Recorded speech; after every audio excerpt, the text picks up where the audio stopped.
Bangladesh cricket বোর্ডের নির্বাচন নিয়ে বিতর্কের পালে নতুন করে হাওয়া দিলেন তামিম ইকবাল। শুরু থেকেই বিসিবি নির্বাচন নিয়ে নানা অভিযোগ করে আসছিলেন জাতীয় দলের সাবেক এই অধিনায়ক। এবার জাতীয় ক্রীড়া পরিষদে এই নির্বাচন নিয়ে আনুষ্ঠানিকভাবে অভিযোগ করলেন তামিম সহ ঢাকার শীর্ষস্থানীয় 50টি ক্লাবের কর্মকর্তারা। রবিবার সংবাদ মাধ্যমকে তামিম বলেছেন, আমরা একটা আনুষ্ঠানিক অভিযোগই করতে এসেছি বলতে পারেন। সবচেয়ে অবাক করার বিষয় হলো ৭৬টি ক্লাবের মধ্যে 50টি অভিযোগ করেছে যে এই নির্বাচনটা সঠিকভাবে হয়নি। এতগুলো ক্লাব যদি একমত থাকে তাহলে এটাই তো অনেক কিছু প্রমাণ করে দেয়। আমিনুল ইসলাম বুলবুলের পরিচালনা পরিষদকে অবৈধ দাবি করেছেন কিনা এমন প্রশ্নের জবাবে তামিম বলেন, এটা তো সময় বলবে।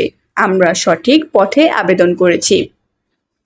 এগুলো সবই সেকেন্ডারি। ক্লাবগুলো একমত না বললেই লিগগুলো অনিশ্চিত হয়ে আছে, খেলা হচ্ছে না আমরা ভুলেই যাই। বোর্ডকে উত্তর দিতে হবে কেন খেলা হচ্ছে না। গত অক্টোবরে অনুষ্ঠিত বিসিবি নির্বাচনে জয়ের পর বোর্ড গঠন করেন বুলবুলের প্যানেল। সেই নির্বাচনের আগে স্বচ্ছতার অভাবের অভিযোগ আনে তামিমের নেতৃত্বাধীন প্যানেল।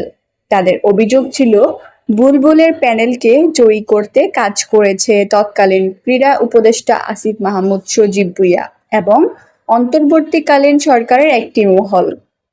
বেশ কিছু অভিযোগের পর শেষ পর্যন্ত নির্বাচন বয়কট করেন তামিম। বিএনপি সরকার গঠন করার পর আলোচিত বিসিবি নির্বাচন নিয়ে নতুন করে সোচ্চার তামিম। সর্বশেষ নির্বাচন বয়কট করা বেশ কয়েকজন ক্লাব কর্মকর্তাকে নিয়ে আজ দুপুরে এনএসসিতে হাজির হন সাবেক এই ওপেনার। বিসিবি নির্বাচনে অনিয়ম এবং ক্ষমতার অপব্যবহারের বিষয়ে বিস্তারিত তথ্য তুলে ধরে এনসিপির নতুন সভাপতি এবং ক্রীড়া প্রতিমন্ত্রী আমিনুল হকের কাছে চিঠি হস্তান্তর করেন তামিম।